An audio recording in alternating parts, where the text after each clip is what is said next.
I'm going to challenge you. Let's see if you can watch this whole list and not show any outward signs of getting nervous.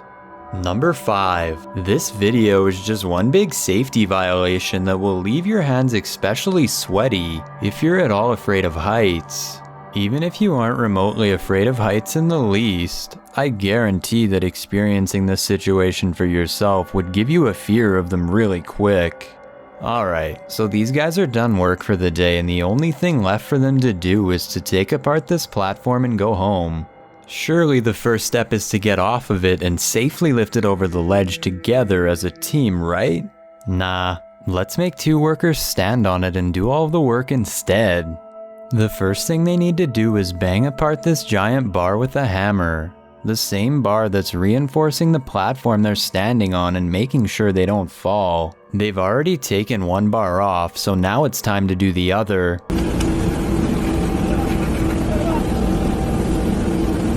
Before I even attempt to explain what they do next, I want to point out how badly one of the platforms wobbles at 3 seconds when one of them kneels down. That's way too much shaking when you're up that high, and exactly why the bars they just removed were there to begin with.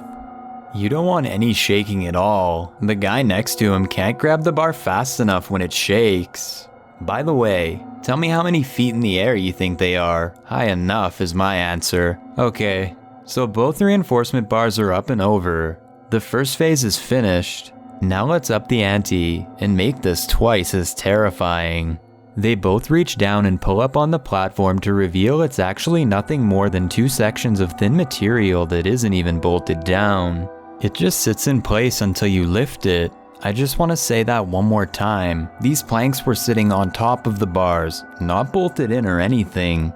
Then they have to somehow raise it over their heads without falling over. Now has to be when they finally climb up and pull the rest of it over the ledge. But no, not at all. If you thought that their job was bad so far, wait until you see what they have to do next. They must very carefully step onto the round steel pipe. A steel pipe that could slip from their boots at any moment, mind you. And then pick up the final section, the one that they were just on. Look how much dust comes off it at 39 seconds. I know this is a construction site and all, but this thing they're standing on looks really brittle and old. And look at this super unsafe maneuver they pull at 40 seconds. The construction worker closest to us holds on to the board between his knees, while his partner passes the top end for a third worker to grab. To make matters worse, to be fair, they are both wearing harnesses that in theory would stop their fall, but all that means is that they would be left dangling high in the air by a cord,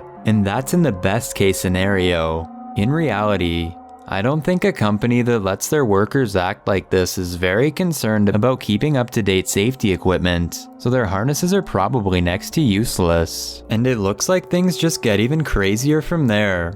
Right before the video ends, they put their feet down on a peg and a little rope comes down, but they never show what it's used for. It doesn't look like there are any parts left for them to remove, so what they intend to wrap this rope around is unclear. They never do show what happens next, and I was left filled with anxiety, so I was hoping you could help me get rid of it by telling me what you think they were about to use the rope for, and how you think they were going to get out of that situation without falling off.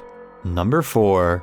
Oathkeeper of Idaho suspects something has been living with him in his townhome since March 31st of 2020. It all started when his motion-activated camera detected this odd shadow signature at 2:30 a.m. It freaked him out for a while, but the incident faded from his memory over the weeks until something else happened to remind him of it on April 26th.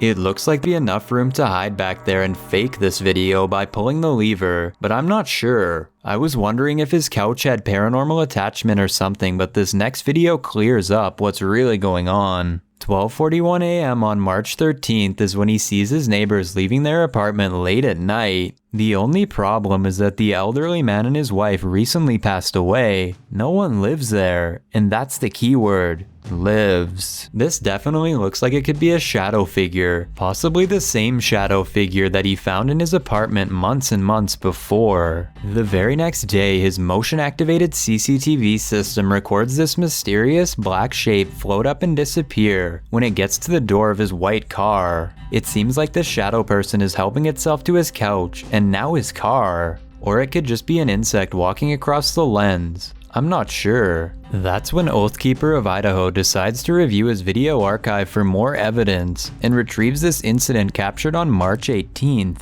A child passes by 5:45 in the morning. She barely gets on camera when this much larger shadow follows her seconds later. It doesn't belong to anyone, and I think they could be walking behind the camera if this was mounted on the side of a townhouse. By May 24th, it was back in his house again. His camera detects a human-sized figure that's as tall as the door, and within the green borders I can barely make out a faint white mist. Now Oathkeeper of Idaho is on guard. He buys a smoke machine, the kind used for concerts and plays, and 2 days later fogs out his townhouse, hoping to trace the outlines of any figures for his motion camera to detect more easily.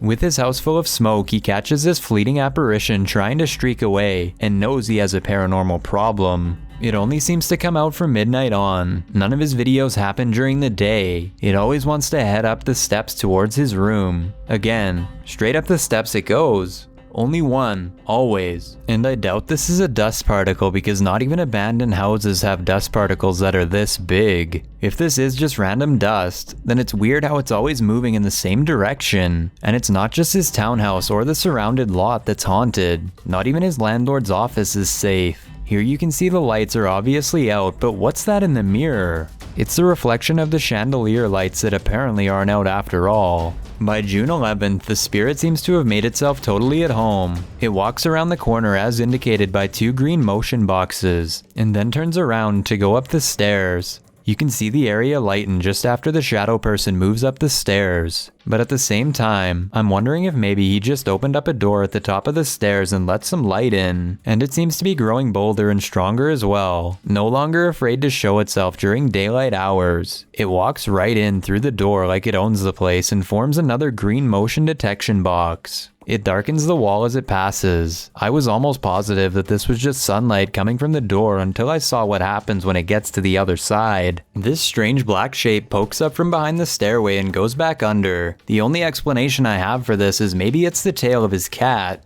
But given the context of everything else that has gone on since the passing of his neighbors, I think we all know that this latest sighting is not because of a household pet.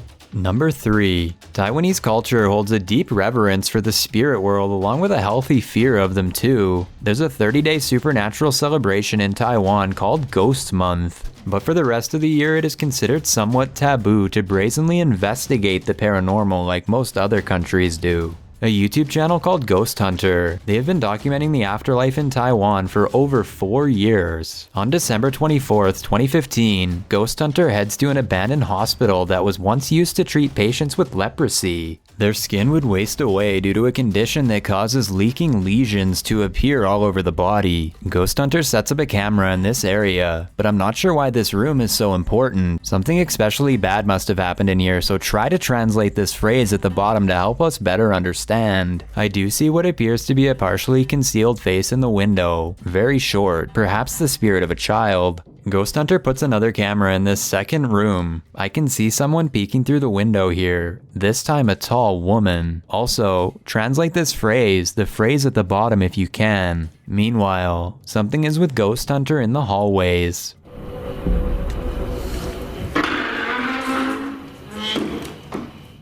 His equipment further confirms its presence, but then it abruptly leaves him be. Room after room of dreary medical equipment all give off the same bad feeling. He is nervous, but he seems to have a final destination in mind, because he skips a lot of rooms and looks determined to find one place in particular. Eventually he grows fairly lost, and at the height of his confusion he encounters something at 11 minutes and 49 seconds.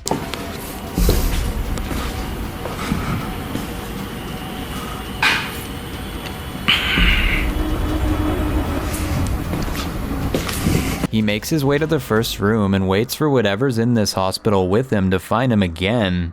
The plan works. Okay.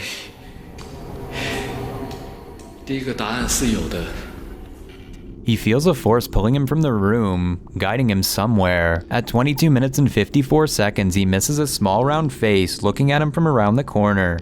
A very young child, probably the same one who was looking through the window earlier. And when he goes back to the second room, the same tall woman is standing in the window at 23 minutes and 48 seconds. But half a minute later, she's gone and Ghost Hunter is by himself once again. You don't need to go all the way to an abandoned hospital in the middle of nowhere to find a ghost. There are areas far more accessible to the public, like this haunted bathroom on North Yi Road. Ghost Hunter sets up his equipment and only gets a few steps outside before his K2 meter reveals a nearby spirit for a full 40 seconds. The team is casually exploring the rest of the property when they inadvertently record this supernatural sighting.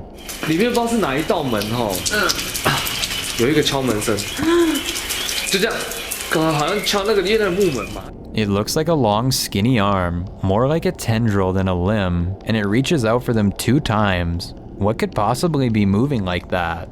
They go back inside and detect a higher than normal amount of electromagnetic energy. They narrow it down to one area with the most activity and soon get a sign that they're on the right path.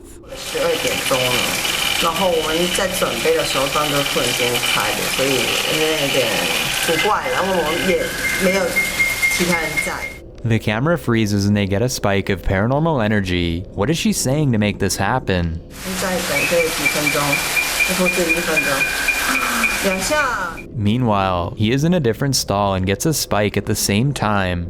However, he does have his phone in hand when he's adjusting equipment, so maybe that's what causes the spike to occur. Probably not though, because the motion detector they left outside of the stall goes off when he looks over and sees that. 又有声音。 Water is running from one of them, like somebody was just using it. Number 2. Here's a supremely suspenseful video that I need your help to properly explain and identify. It's really weird and definitely not something you'd see every day. The setting is somewhere exotic, possibly the rainforest of New Guinea. One person is standing over another person in the water, and a third man watches like he's on the lookout. The man in red tells the man with no shirt on to go underwater, and he understands he must do as told. He takes a deep breath and goes completely under. I don't know if they're punishing him or what, but any number of creepy things could be in that water, from piranha to parasites to leeches. My point is, it's definitely not a river you want to dunk your head under for a single second. He's beneath the surface for a really long period of time. Too long. And just when you think he's about to take in a lungful of bacteria-infested water, there's a great deal of movement from below and he comes back up thrashing.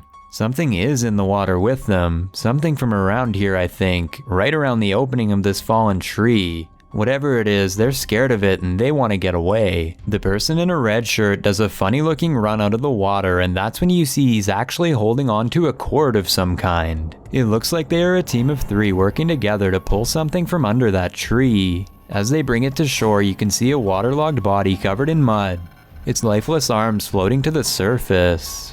Only when it gets closer to the shore and unfolds do I realize that I'm only half right. It's a body alright, but it's a snake, not a person. A giant anaconda to be precise, and it's fighting against its restraints. I guess the person with no shirt was brave enough to go into the snake den and loop a cord around it, but that only raises more questions like why are these guys going into the water and pulling out live snakes to begin with? How did they even know it was there and what are they going to do with it? The 3 of them overpower it and hold it up in victory. This is obviously a triumphant moment to them and they seem to be in high spirits over this whole event. I can think of a couple of reasons as to why they'd be willing to risk their lives to grab a snake. Maybe they're doing it for sport, which is absolutely insane to me, but possible I guess. Or maybe it's been a threat for a while and they are going to relocate it to a safe place away from their society.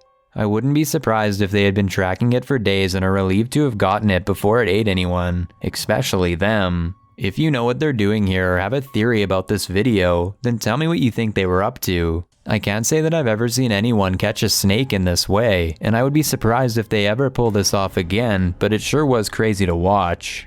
I've got a challenge for you. Since you've made it this far, why not like this video and hit subscribe in the next 5 seconds? Because Chills uploads 4 new scary videos every week. If you're curious about what Chills looks like in real life, then go to his Instagram at DylanIsChillinYT and tap that follow button to find out.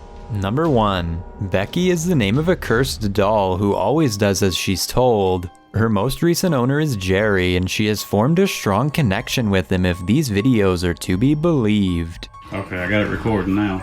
Becky, if that was you, do that one more time, please. That was, whatever that was impressive. Make those lights light all the way up like you just did, and hold them.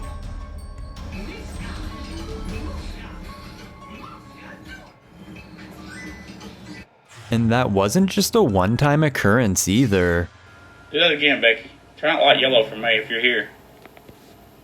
Okay, that was green. Can you do yellow? Push a little harder. Jerry doesn't go into any of her history, but she has piercing blue eyes and a serious expression that can make you feel nervous if you look for too long. And she doesn't play well with others, she only likes Jerry. To further demonstrate, he sets up a Morty doll for her that she likes to push around for fun. She's already done it once before tonight, and so he tells her to do it again, this time with the camera running for proof.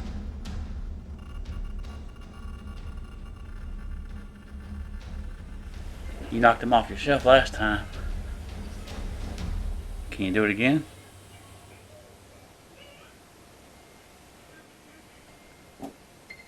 The Morty doll has a big head, so maybe it's a little top heavy and fell over on its own. Otherwise, Becky definitely pushed it. Over a month later, he decides to test it out again with something different. This time he puts a smaller object in such a way that it would be very hard to push over. He tells Becky to do her thing. Can you knock it over? The doll thinks it over for a bit and decides it has an even better plan.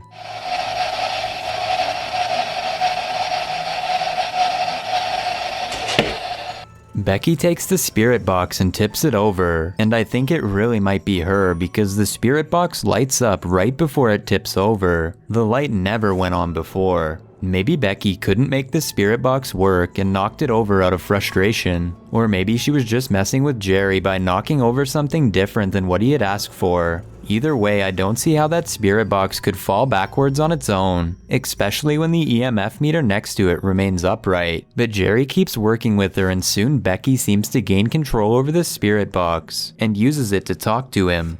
Becky, are you here right now?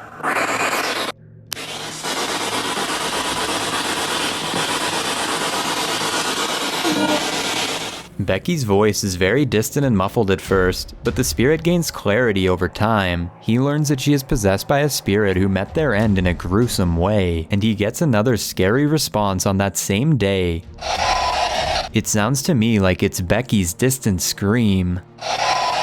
Keep in mind these recordings are taken weeks apart and it's always the same voice. Never once has a different voice come through the spirit box. It's always Becky talking. Kind of makes you wonder. And I'll end this entry by pointing out that not every encounter with Becky has to do with screaming. One moment would almost be tender if it wasn't so creepy and weird. After weeks of forging a close friendship, Jerry has a special request that he hopes Becky can understand and follow through with. A question that's much more important than if she can change lights to different colors. Can you come out and touch my hand? A lone orb crosses past Becky and then floats directly into the center of his hand. I don't think he was really expecting to get a serious answer, but that doesn't matter. He got one and the bond is complete. Hopefully Becky really is a good spirit like Jerry thinks she is. If not, then this is a perfect example of how easy it is for a demonic force to get people to let their guard down. I guess I'm more cold-hearted than Jerry, because there's no way I would invite a spirit who can move objects and met a gruesome end to touch me in any way, shape, or form. But this scary video doesn't seem to cause him anxiety at all. If you are not a believer of the paranormal, this video might help change your mind.